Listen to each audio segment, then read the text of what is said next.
Kuwait না আসার জন্য অনুরোধ জানিয়েছে কুয়েতে থাকা বাংলাদেশ দূতাবাস।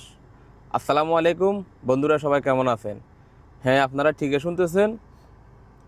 দ্বিপক্ষীয় চুক্তি বা সমঝোতা স্মারক স্বাক্ষর না হওয়া পর্যন্ত নারী গৃহকর্মী খাদ্যামা হিসেবে কুয়েত না যাওয়ার অনুরোধ জানিয়েছে কুয়েত বাংলাদেশ দূতাবাস। এই অনুরোধ কেন জানিয়েছে, আগে ছোট্ট একটি ভিডিও ক্লিপ আমরা দেখে আসি, চলুন। করে করে এই পর্যন্ত 5 মাস হলো আসলাম। এখন আমারে পরশুদিন বৃহস্পতিবারে সন্ধ্যার সময় অফ্রান্ত মায়ের মারিছে, এত পরিমাণ মারিছে আমার এই সমস্ত শরীরে রক্ত রক্ত করে দিছে। পরে আমার বাথরুমের মধ্যে নিয়ে আটকা রাইছে। আমি পানির জ্বালায় ছটফট ছটফট করতেছি, আমার একটু পানি দিন। দেখলেন তো ভিডিওটি। তার পরবর্তীতে পদক্ষেপ বাংলাদেশ দূতাবাস থেকে কি বলা হয়েছে এটা একটু পড়ে শোনায় আপনাদেরকে। জরুরি অনুরোধ, বাংলাদেশ ও কুয়েত সরকারের মধ্যে নারী গৃহকর্মী পাঠানোর বিষয়ে এখনও কোনো আনুষ্ঠানিক দ্বিপক্ষীয় চুক্তি বা সমঝোতা স্মারক স্বাক্ষরিত হয়নি। সার্বিক নিরাপত্তা ও আইনগত অধিকার নিশ্চিত না হওয়া পর্যন্ত বাংলাদেশ দূতাবাস থেকে নারী গৃহকর্মীদের ভিসা সত্যায়ন করা সম্ভব হচ্ছে না, অর্থাৎ তারা কোনো কাজ করছে না ভিসার, নারী গৃহকর্মী যারা আছে তাদের। এরপরে বলা হয়েছে কিছু অসাধু চক্রের তৎপরতা, এক বা একাধিক অসাধু চক্র অবৈধ উপায়ে বাংলাদেশ থেকে নারীদের কুয়েত পাঠাচ্ছে, যার ফলে অনেক নারী সেখানে গিয়ে বিভিন্ন নির্যাতন ও মানবিক সংকটের সম্মুখীন হচ্ছেন।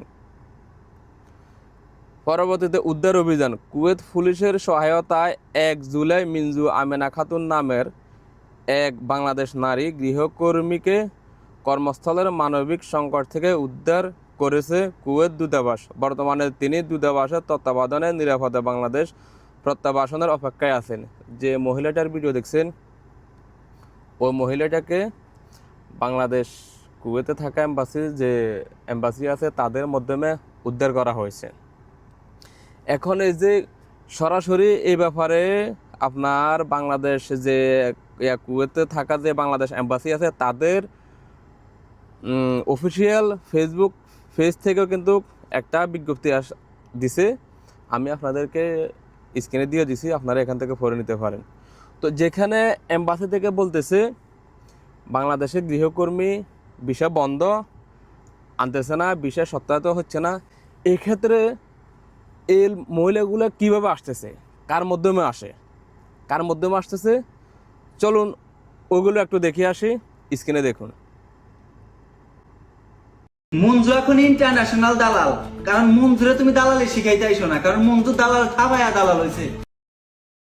হ্যাঁ, মজনু দালালি থাবাইয়া দালালি হয়েছে। তার পরবর্তীতে ভিডিওটা একটু দেখি, তার সে কি বলে। আসসালামু আলাইকুম, কেমন আছেন সবাই? আশা করি সবাই ভালো আছেন। আজকে আমরা দুই আপুকে কুয়েতে পাঠাইতেছি হাউসমেট ভিসায়। দুই আপুর আজকে ফ্লাইট, আমরা আরো একটা বোনকে কুয়েতে ফ্লাইট দিচ্ছি। এখানে মজার কথা হইতেছে, আমরা এই বোনকে 3 বছর আগে সৌদি আরব পাঠাইছিলাম। 3 বছর পরে আবার সে ব্যাক করার পরে আমরা তাকে আবারও কুয়েত পাঠাইতেছি। সে আমাদের দেখছেন, সে মহিলাদেরকে কুয়েত পাঠাতেছে। শুধু মজনুর না, মজনুর মাধ্যমে এরকম অনেকে আছে। জাস্ট মজনুর ভিডিওটা আমার সামনে আসছে, এই জন্য আমি ভিডিওটা তৈরি করছি। এর মতন অনেক দালাল প্রতারক চক্র আছে, এরাই বিভিন্ন রকমের ভুয়া তথ্য দিয়ে কুয়েত বিভিন্ন নারী গৃহকর্মী কুয়েতে পাঠাতেছে। এখন মজনুর আরও একটা ভিডিও দেখি, আপনারা দেখলে বুঝতে পারবেন। আরও একটা ভিডিও দেখি। আমি ভিসা হাতে আগে পাই, তারপর আমি কথা বলি। আমার হাতে যেগুলো দেখতেছেন এগুলো সব কুয়েতের ভিসা। যারা হাউস ড্রাইভিং বিষয়ে কুয়েতে যাইতে চান আমাদের সাথে যোগাযোগ করতে পারেন, আমাদের অফিস ভিজিট করতে পারেন। মজদুর হাতে কুয়েতের অনেকগুলো বিষয় আছে। কেউ যদি কুয়েত আসতে আগ্রহী তাহলে মজদুর সাথে যেন যোগাযোগ করে। আসল পয়েন্ট হচ্ছে যাই বাস্তবতা, যেটা আমি কুয়েতে যা কয়েক বছর বয়স হয়েছে এবং আমার আগে যারা 20-30 বছর আছে তারা বলতে পারবে না যে কুয়েতে আগে ভিসা হয়ে যায়। কুয়েতে ভিসা হতে হলে আপনার যদি ড্রাইভিং হন, ড্রাইভিং ভিসার জন্য জমা দেন, তাহলে বাংলাদেশ থেকে আপনার পাসপোর্ট এবং ড্রাইভিং লাইসেন্স দুটো একসাথে জমা দিতে হবে। জমা দেওয়ার পরবর্তীতে আপনার পাসপোর্টের নাম্বার দিয়ে, আপনার নাম দিয়ে, সম্পূর্ণ সব কিছু দিয়ে তখন যে দেশের বিষয়টা বের হয়। আর মজনু সরাসরি বিষয় নিয়ে আসছে, কুয়েত থেকে সরাসরি বিষয় নিয়ে গেছে। এটা কি আদৌ সম্ভব কিনা, কুয়েতের সিস্টেম আছে কিনা আমার জানা নেই। আমার আগে যারা আসছে, যারা বিষয়ের লেনদেন করে, তাদের কাছে আমার এই প্রশ্ন, আপনারা কি কখনো দেখছেন যে আগে বিষয় হয়ে যায় কুয়েতের? আমার তো মনে হয় না। আগে পাসপোর্ট দেওয়ার পরবর্তীতে যায় যে লোকের পাসপোর্ট দিব ওই লোকের নামে বিষয়টা বের হবে, কিন্তু অ্যাডভান্স এভাবে বিষয় হয় না।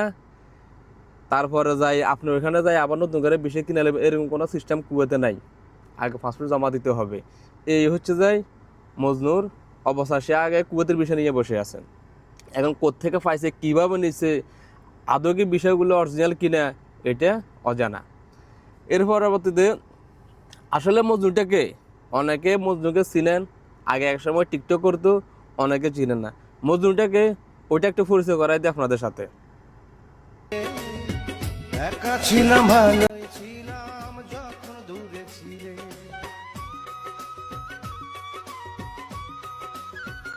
আমায় সুখী হতে দিলে না গো, এই হচ্ছে যা মজনু একসময় সৌদি আরব উঁট চড়াইতো।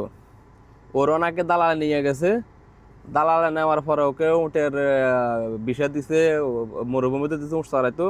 ও দালালের গালি দিতে দিতে আজকে সে নিজে দালাল, বড় মাপের দালাল হয়ে গেছে। একসময় সে প্রচুর গালি দিত দালালের। সে যে দালালের গালি দিত, তারা যে এমন মন্তব্য করছে এমনও প্রমাণ আছে। তারও ছোট্ট একটি ভিডিও ক্লিপ দেখি, চলুন। সারা জীবন দালাল দালাল করে নিজেই দালাল হয়ে গেলা। ভাই আমি দালাল হয়ে আপনার ক্ষতি করছি কিনা?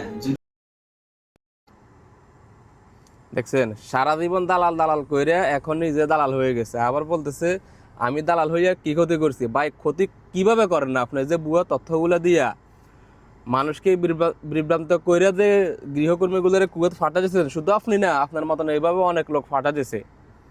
আপনাদের বিরুদ্ধে বাংলাদেশ সরকার থেকে ব্যবস্থা নেওয়ার দরকার। আপনারা প্রতারণা করতেছেন। আপনারা হয়তো ভালো হয়ে যান, নয়তো বাংলাদেশ থেকে দরকার এদেরকে শায়েস্তা করার, এসব প্রতারক চক্রকে। যেখানে বাংলাদেশ এম্বাসি থেকে, কুয়েত নিযুক্ত এম্বাসি থেকে ঘোষণা দিয়েছে নারী গৃহকর্মীদের বিষয় হচ্ছে না। কিছুদিন আগে অনেকে দেখছেন বিশ্বের 27টা দেশ থেকে কুয়েত নারী গৃহকর্মীদের বিষয় বন্ধ হচ্ছে না। তো কুয়েত আসার আগে অন্তত যাচাই বাছাই করে আসবেন, ধাওয়ার খপ্পরে পরে কেউ আসবেন না। আমার আজকের ভিডিওটি সবার জন্য একটা সতর্ক বার্তা। সবাই ভালো থাকবেন। আল্লাহ হাফেজ।